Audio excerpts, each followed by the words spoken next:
Hey, what's up everyone, it's Metro Game 75 here today, and today we're playing Sakura Succubus 4, Part 8. Yes, it's Part 8 right now. Back into the forest. Now, Hazel draws her arm away from Marina, then looks between us.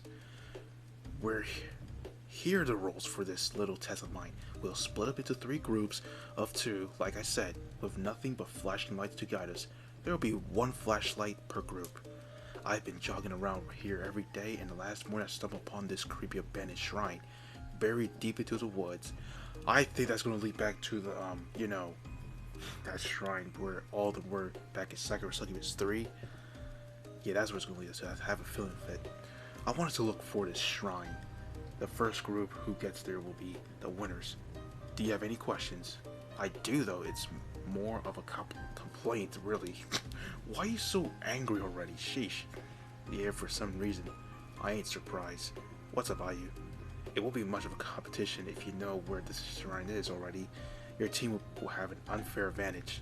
Maybe so, but I don't remember where this shrine was exactly. And I found it during the day. It'd be hard to retrace my steps at night. Everything looks kind of samey around here, you know? I ain't really the best at directions, you know. I can't believe that. You seem to have about as much common sense as Cosmos. Don't you always say I have no common sense? Exactly. Are you scuffs? Then I retract my earlier statement. Being on the team with you might be such a big advantage after all, you know. I'm glad we've got that cleared up. Any more questions? Yeah, I've got a real question this time. Will the winning team receive any particular reward? I didn't think of that. You didn't think of it? What the hell? What the hell's wrong with you? Hazel ponders one hand beneath her chin. I guess I could have give you my autograph. Huh? All you pulls a face. Who want your autograph? That's such a cheap price. Hey, I'm pretty famous. I'll have you know my autograph's worth a bunch of money. Yeah, so I'm famous too, in case you didn't realize. We all are, in our own ways, apart from Hiroki. To me, your autograph worth even less than a single grain of rice. A grain of rice. Oof, that's kind of harsh, Are you sure you don't want my autograph? I'm quite sure. I suppose I could prepare a celebratory meal for the winning team. I can cook whatever it is they wish for tomorrow's lunch. How's that sound? That's a better prize, but what if your team wins, Hifumi? Then I'll cook the same traditional fare I often do. It is of little consequence to me. I do not care overly much about the rewards. I just want to have a good time with everybody. And it would be nice, I suppose, if I could meet a real ghost. Oh, there she is. She's still fearing about this. Marina once then takes my hand in her own again. It's not that hot outdoors. Marina's palm, I can't help but note, it's pretty sweaty. Yikes, ugh, sweaty palms. Isn't that with expectation, anxiety, or outright fear? Do you think there's a high possibility that we will meet any ghosts of women? Of course not. All you snorts. Ghosts don't exist. Everybody knows that. Yes, of course. Maybe the winner can get a kiss from Hiroki. Cosmo pipes up before all you can question Marina's unusual reticence. That sounds like a prize worth fighting for. Now, that's even more worthless than Hazel's stupid signature. I'm so incredible. I could get a kiss from Hiroki whenever I want, and more besides. But, well, I guess I wouldn't hate that. Wow, thank you. I love you too. What? I never said I love you, you idiot. Yeah, I know you didn't, but you drop enough hints.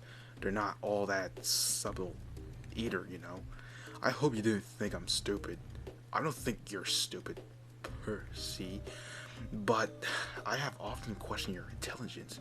Now, is that the sort of thing you should say about the guy you want to kiss? I don't want to kiss you. I want you to kiss me. Isn't that the same thing? No, it's not. It's completely different. No, she's really hilarious. If a guy makes the first move, it's a bitch hojo game. Huh? If a girl makes the first move, it's an otome game. What? Though guys often make the first move in otome games too. People don't tend to like the assertive woman. What about you, Hiroki? Do you prefer to kiss or be kissed? I guess I don't mind either way, so as long as people are into it, it's not a big deal. Ah, I see. So you're a man of varied tastes. A man of varied tastes. I'll keep that in mind. And perhaps in the future I shall be even more assertive. Now I wonder why Cosmos is laughing like that. Is she planning something sinister? Perhaps I ought to be on my guard from now on. Okay, that's the prize sorted. The winner will get a kiss from Hiroki. If that's everything, let's sort out the teams. I want to be on Hiroki's team. No, me. Now they're all big like little children. I know you two wouldn't want to be with Hiroki. To be honest, I kind of do too, but we all can't all fight over him. Let's draw lots instead. That way there will be no complaining. It's bold of Hazel to assume her fellow Succubus will find something to complain about. Ayu's one of the most quarrelsome people I know. She could be in some paradise and she'd still find something to turn her nose up at. Still, I've got to give Hazel some credit where it's due. Drawing lots of does seem to be a better way to go about this than a free-for-all. If left to their own devices, Cosmos and Ayu would no doubt start bickering. Knowing them, they'd each take one of my arms, then pull until they pop clean out of their sockets. It'll be the first time they've clutched to me. Unfortunately for them, I happen to be like both my arms where they are, and I'd be upset to lose them. Here's some lots I prepared earlier. What? Come on, let's just start this already. Hazel holds out 6 identical sticks, their end concealed by their fingers. The ends have different colors. We've all got to take one, then pair with whoever has the stick with the color matching theirs. Ooh, I think that sounds fair. Alright, nobody has any complaints with Hazel's proposal, so we follow along with it. We all select our sticks, then examine them beneath the muted moonlight. Mine is yellow. Does anybody have a yellow stick? Ayu pulls a face, then proffers her stick to Fumin. Yeah, I do. They're a perfect match. Actually, it would be seen we are on the same team. Let us both do our best. My life is in your hands. Don't be so melodramatic and stop patting my head. I'm not a dog, you know. You're going to mess up my hair. I have red. Does anybody else have red? That's me. Looks like it's me and you, Cosmos. Oh, I see. Cosmos sighs, then kicks the ground with the tips of her foot. I want to be Hiroki, but you're not too bad, Hazel. That ain't exactly glowing praise, but I'll take it here. Now let's do our best. I don't play games for participation trophies. I only play to win. I too would like to win so I can kiss Hiroki, so I will do my best. I cannot let that wicked Ayu best me. Who you're calling wicked, you little whelp? I'll show you. Sounds like Gordon from Thomas the Tank Engine. Fumi and I will get to the shrine before any of you, and I'll kiss Hiroki, and you'll have to stand and watch on the sidelines. Oh, the slut noises. Oh. And you wonder why I call you wicked. You're laughing just like an anime villain. I wonder who. Ayu has like no chill, but I guess that's part of her appeal. My stick, meanwhile, is green. It's bright emerald green, like the grass underfoot, and coarsely like my partner's eyes. Yeah, I guess that leaves you with me, Marina. I hope you don't mind too much. Oh, no, I'm gratified, actually. I was hoping I would be paired with you. You wouldn't mind too much if I find myself close to you, will you? Of course. See, it's obviously true she would. Nah, it's fine. You can clinch to me as much as you want. If I tell a girl this, she would just straight up punch me in the face. Let me have it to my friend before, though. But then we'll lag behind the others. Oh, I don't care about that. It makes no difference to me whether we win or lose. Your comfort is way more important. Now, I offer Maria my arm. Shall we depart? It looks like the others have already set off. It's like a marriage. It's like we're at a wedding. What? Right, Maria loops her arm through mine and offers me a small smile. Her smile trembles at the edge with trepidation. Never heard of that word, but she looks no less beautiful for it. Please lead the way. I will be relying on you. Sure. Oh. How are you holding up, Marina? Are you okay? I'm fine. That's what Marina says, but her actions don't believe her words. She's clinging to me like a limp pit. Her sizable bust push up against my arm. I can't say I dislike to the close proximity. It's hard to keep a steady pace like this, but her body is very soft. All in all, it's quite the cozy situation. For me, Marina at last looks scared out of her skin. Her eyes are too wide, like a startled rabbit, and I can feel her shivering. Maybe it was a bad idea to engage in Hazel's silly test of courage. I have no qualms about it. I stopped being scared of the dark and the imaginary monsters that lurk within it when I was 5, but Marina's almost paralyzed by fear. Her steps are small and shuffling. That's not because of her clothes. Her office attire is almost restrictively tight with its high-waisted pencil skirt, but her sundress is much more billowy. It should be easy for her to move, but it isn't.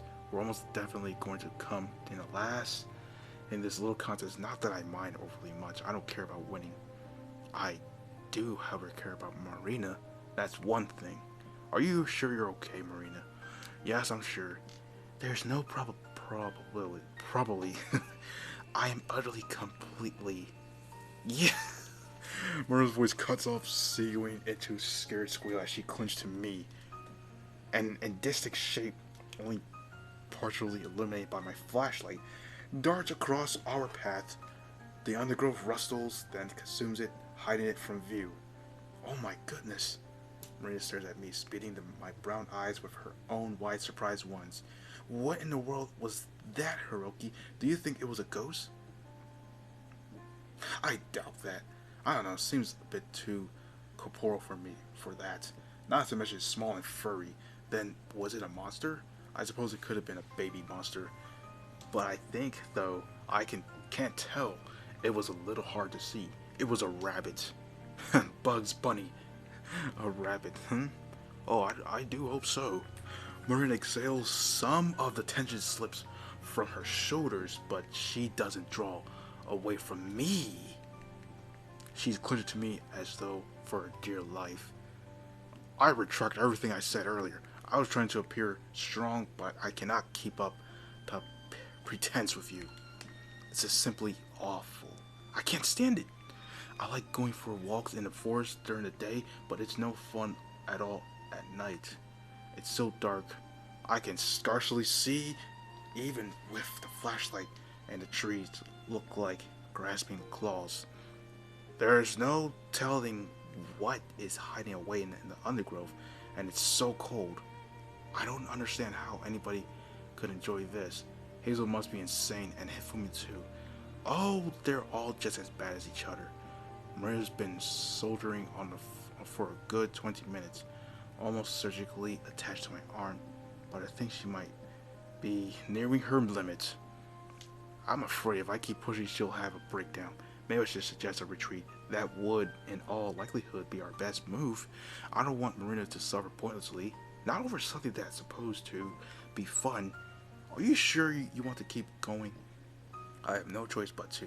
I already agreed to this silliness. I ought to see it through until the end.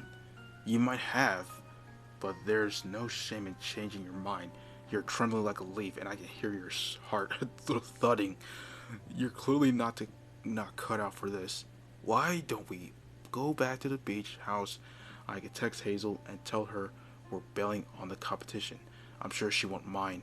I think it's a perfectly sensible idea, but Marina doesn't seem to agree, you know? No. That will never do. If I turn back now, it will ruin the fun for the others. They sound so enthused about this competition.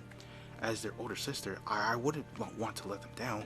Moreover, Marina clings to me even more tightly.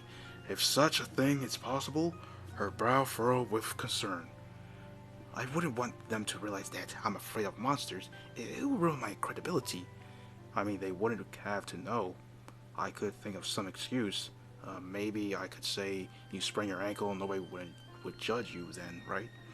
A white lie may allow me to save face, but I would still know it would be a lie. I am an honorable woman, and I prefer to be honest and upfront. I do not wish to make any of my sisters worry about me either.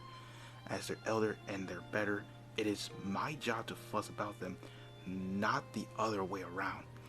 So you're determined to see this, though. I must. I cannot let my own fears get the better of me. I want to conquer my phobias, and once and for all. I have come so far. It would be a shame to retreat now. Well, she looks at me beneath a sweep of the dark eyelashes, her face only partially illuminated by my flashlight. And I know I will be safe with you. I trust you wholeheartedly. I am sure you will keep me safe no matter what happens. Nothing's going to happen, Marina, but you're right on that score. I'll do my best. I'd be a pretty crudely partner if I couldn't allay your worries. Thank you, dear. If I'm with you, I should be able to tough this out. I just need to keep going. It shouldn't be that hard. I only need to place one foot after the other. I can do this. Marina's eyes burned with newfound determination, smoldering like foxfire. I can. I have always been my own worst enemy. I shall not let my own fears best me. I am a mature woman, and I am far too old to get scared by things which go bump into night. Really, I am being foolish. I know full well there's no such things as ghosts or NANI?! Maria breaks off screaming as the underglow rustles anew. She clings to me, her head buried against my shoulders, and whimpers like a startled kitten. I don't think I could take this much more of this. Well, so much for the burst that of self-confidence. It vanished as quickly as it came, scattering on the breeze like cherry blossoms. I guess Marina, headstrong though she isn't going to shake off her phobias anytime soon. The night stretches out ahead of me, dark and impenetrable. At this rate, we'll never make it to the shrine. I just hope we don't get lost, and I might start to lose my cool too. Half an hour later. Well, what do you know? That wasn't half as hard as I feared. An old, dilapidated shrine looms before me in the darkness, framed by trees. The shrine looks distinctly eerie, like something from a horror movie. Its wooden door is padlocked shut, and old paper charms are stuck to it, either to keep malignant spirits out or to keep them shut inside. It's clear from a glance the shrine hasn't been used in a long time, but some tiles have fallen off the roof, and its wooden supports are cracked. The stone torches either side of the shrine unlit, and the grass is overgrown, strewn with weeds and nettles. I shine my flashlight over the edifice of the old building, picking out details in the gloom.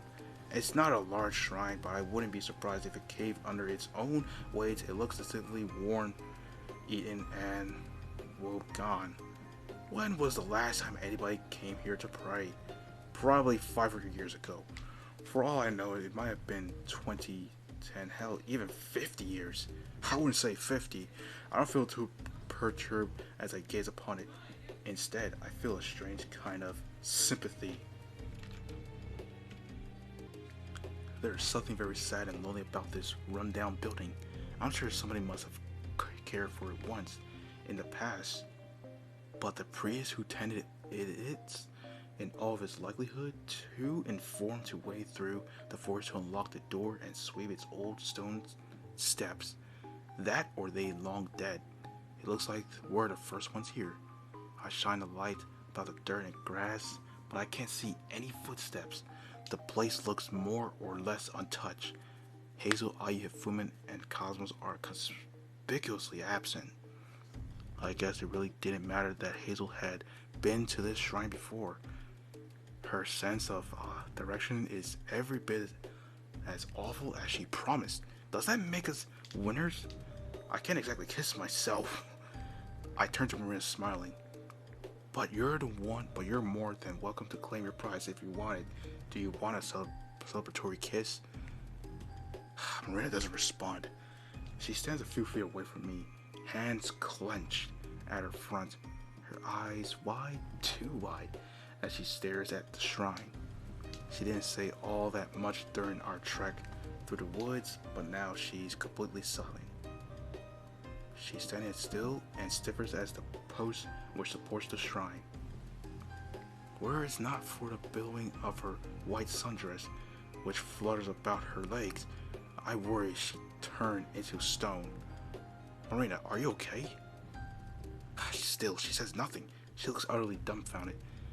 I guess this place is pretty scary, but don't worry, there's nothing to be worried about. There aren't any ghosts here, and even if there are, I'll fight them off. You've got absolutely nothing to be scared about. I try to reassure her, but my voice is cut off by rustle from the undergrowth, far louder than that caused by the scampering rabbits. A branch cracks loud as a gunshot, then another. It sounds like footsteps. Something is approaching us through the corpse of trees. Something shadowy and unseen, cloaking the night. Hiroki? A disembodied voice cries, cutting through the stillness of the night. Hiroki, is that you? Please say it. I've been stumbling around in the woods for hours. It's so cold. I need you to warm me up. A habitable figure is upon us. Without pale skin and a dark streaming hair that seems to blot out the moonlight, I see two white eyes, powder blue, flickering behind long lashes like willowed whips. Then the orange light emitting from the flashlight begins to gutter. It flutters, then fades, plunging both Marina and I into near perfect darkness. No, please stay back. Marina, calm down. No, don't hurt me. Marina. A blood-curdling scream wrenches itself from Marina's throat. Eyes squeeze shut. She sinks down onto the ground. Her hands collapse firmly over her ears. It looks like she's having some sort of breakdown. It sounds like she's having a breakdown too. I've never seen Marina cry like that before. And neither, it seems, has our mysterious interloper with the pale blue eyes. Dear me, did I do something to upset her? No, she was pretty jumpy already. The flashlight going off must have been the last straw. You didn't do anything wrong, Yui. Thank goodness. That is a relief. Wait, Yui? NANI? Nani? The shadow figure, or should I say Yui, sighs in tandem with the flickering of my flashlight. What the hell? The orange light emits from the news revealed the countenance of a woman I know very well. Yui stands before me, framed by a silhouetted row of dark trees. Her long black hair, which now that I think about it, does bear a striking resemblance to that of a certain TV-dwelling ghost, flutters around her pale face, framing it. She's wearing not her succubus attire, nor her extravagant casual clothes, if they can be called that, but a blue-white bikini. It's a very cute swimsuit with girlish ruffles, but it doesn't really suit the environment. Why are you dressed like that, and what are you doing here?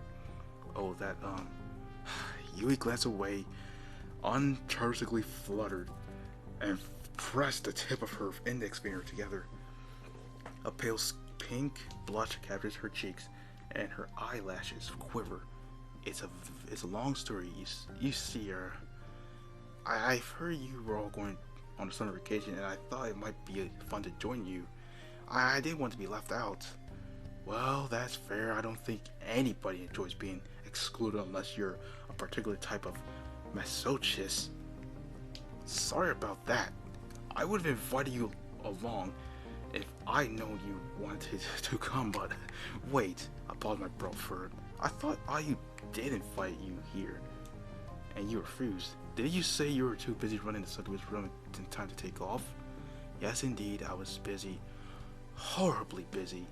I still am, in fact. My succubi are so demanding they cannot be without me for too long, else everything goes quite literally to hell. My subjects are sweet, but they need to be disciplined. As their princess, I cannot let the anarchy take a sway. I get that. It sounds like you have your work to cut out for you. It is a lot of work. That's why I rejected Ayu's initial offer. And that is the end of today's video, everyone. So thank you everyone for watching this video. Don't forget to like, comment, subscribe. Don't forget to hit that notification bell as well. And I'll see you guys in the next one.